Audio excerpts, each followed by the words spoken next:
भारी उद्योग एवं ऊर्जा राज्य मंत्री कृष्णपाल गुर्जर ने कहा कि संत गुरु रविदास जैसे अनेक महापुरुषों ने भारत की भूमि पर जन्म लेकर इस मिट्टी को कृतार्थ किया है।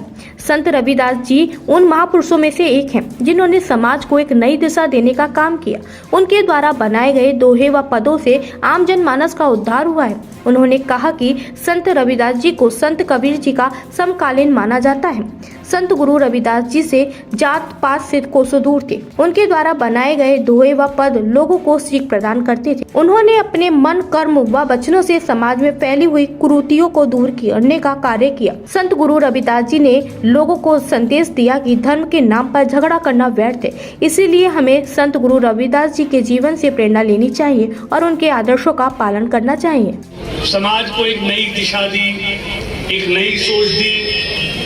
ऐसे कार्यक्रम में मैं आप सभी का अपनी तरफ से हार्दिक अभिनंदन और स्वागत करता हूं।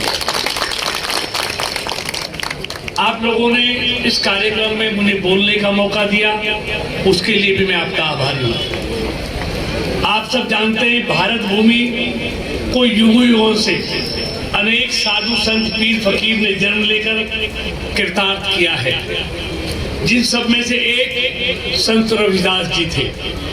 निर्गुण भक्ति शाखा के महान कवि एवं संत शिरोमणि रविदास जी उन महान पुरुषों में एक हैं जिन्होंने समाज को एक धारा को मोड़ दिया था। उनके द्वारा गाए दोहों और पदों से आम जनता का उद्धार हुआ। अत्यंत सहृदय सौभाग्य के रविदास को संत कबीर का समकालीन माना जाता है। जात पात से कोसों दूर थे वो और लोगों को भी यही सीख देते थे।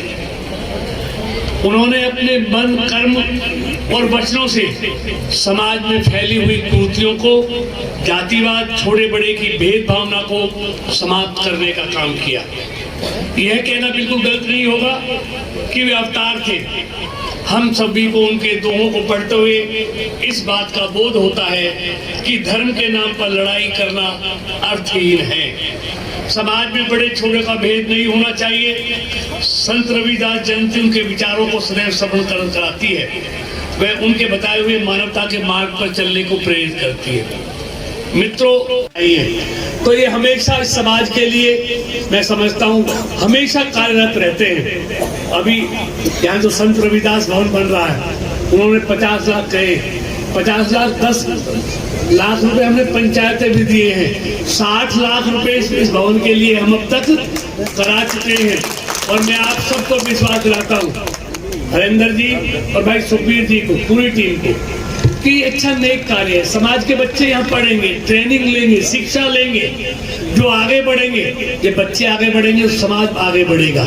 इसलिए आपने एक अच्छे काम की शुरुआत की है और मैं आपको विश्वास दिलाता हूँ, मोदी जी की सरकार का यही कहना है, सबका साथ, सबका विकास और सबका विश्वास। इसलिए आपको इस भवन के लिए और भी कुछ चाहिएगा तो वो भी देंगे। मैं आप सबके बीच में कहते जा रहा हूँ। और देखिए कि मेरे पास मेरा कुछ भी नहीं है, ये सब आपका दिया हुआ।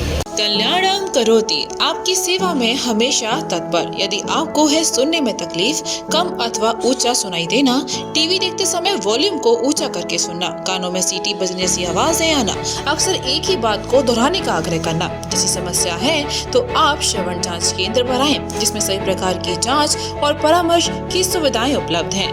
आज ही आए कल्याणम करोति, सरस्वती कुंड के पास, मथुरा।